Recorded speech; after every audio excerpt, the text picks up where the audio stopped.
The cargo bay of the Viridian station hung in silence, its metallic walls reflecting the cold glow of distant stars. Autumn's breath misted in the frigid air as she made her final rounds before the night cycle. She was supposed to check the environmental controls and leave. Protocol dictated efficiency above all else. Then she heard it. A sound so faint she almost dismissed it as the station's usual creaks and groans. But Autumn had been a freight handler for 3 years, and she knew every voice this place made. This was different. This was alive. She found them behind a stack of abandoned cargo containers, huddled together in a makeshift nest of torn insulation foam. Two children. No, not human children.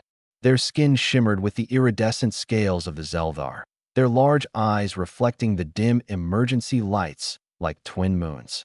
They couldn't have been more than 5 standard years old.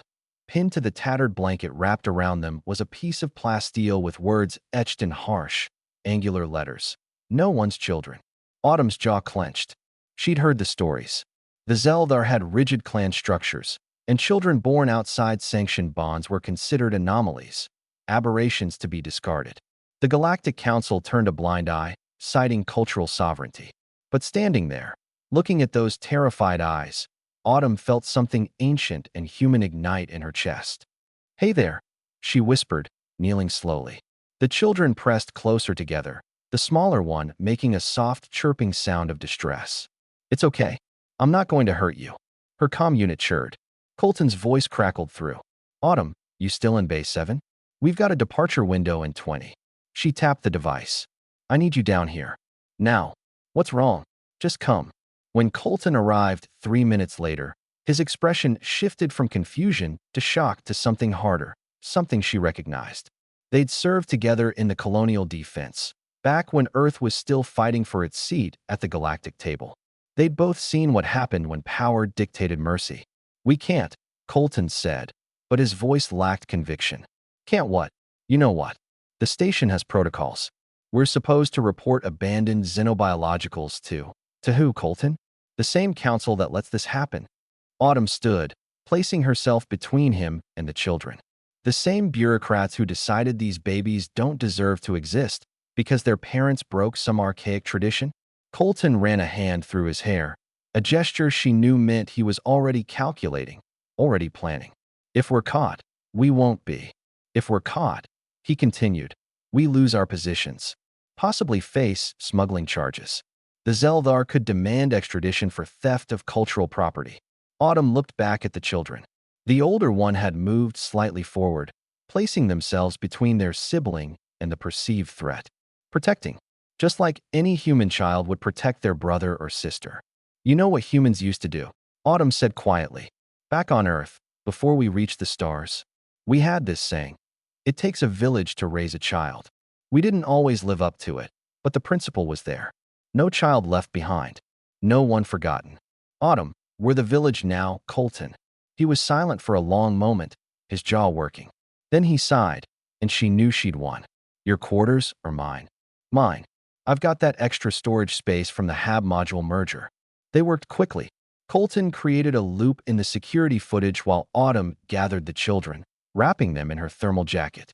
They didn't resist, whether from trust or exhaustion, she couldn't tell. The smaller one, barely larger than a human toddler, curled against her chest, their scales surprisingly warm despite the cold environment. Getting them to her quarters meant navigating 3 corridors and 2 lift shafts. Each step felt like a lifetime. Each passing crew member a potential end to everything. But humanity had learned something in its short time among the stars. When you're the underdog, you get creative. Colton walked point, using his maintenance supervisor credentials to clear their path. Autumn followed, the children hidden beneath her oversized work jacket, their slight forms barely noticeable.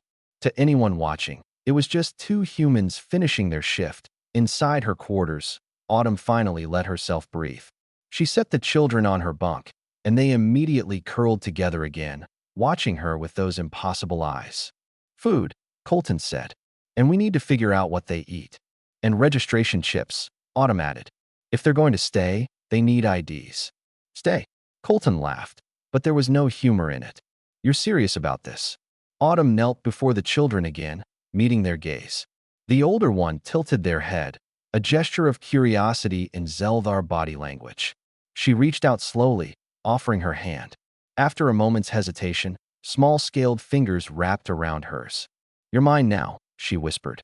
Not as a claim of ownership, but as a promise. A vow. Both of you. I don't care what that note said. You're not no one's children anymore. Behind her, Colton activated his personal terminal. "I know a forger on Deck 12. And Dr. Yosef in medical owes me. He can run genetic baselines without filing reports. You're in then." He looked at her, then at the children, then back. Something softened in his expression. Humanity didn't claw its way to the stars just to abandon the lost. Someone's got to teach these bastards what it means to actually protect the innocent. Autumn smiled. "It takes a village. Then let's build one." Over the following weeks, they did exactly that. Dr. Yosef provided medical care, asking no questions. Maya from engineering fabricated identity chips with flawless forgery. Station Security Officer Jackson began accidentally erasing footage from certain corridors. Even Crix, a Viridian merchant with dubious morals but surprising compassion, donated nutrition supplements suitable for young Zeldar. The children, Autumn named them Nova and Stellar, human names for their new human-made family, began to thrive. They learned to laugh, to play, to trust. And when Nova first called Autumn mother in halting standard, she wept. The Galactic Council had its rules. The Zeldar had their traditions. But humanity? Humanity had something older, something the galaxy was still learning. Humanity had love that asked no permission, and sometimes that was enough to change everything.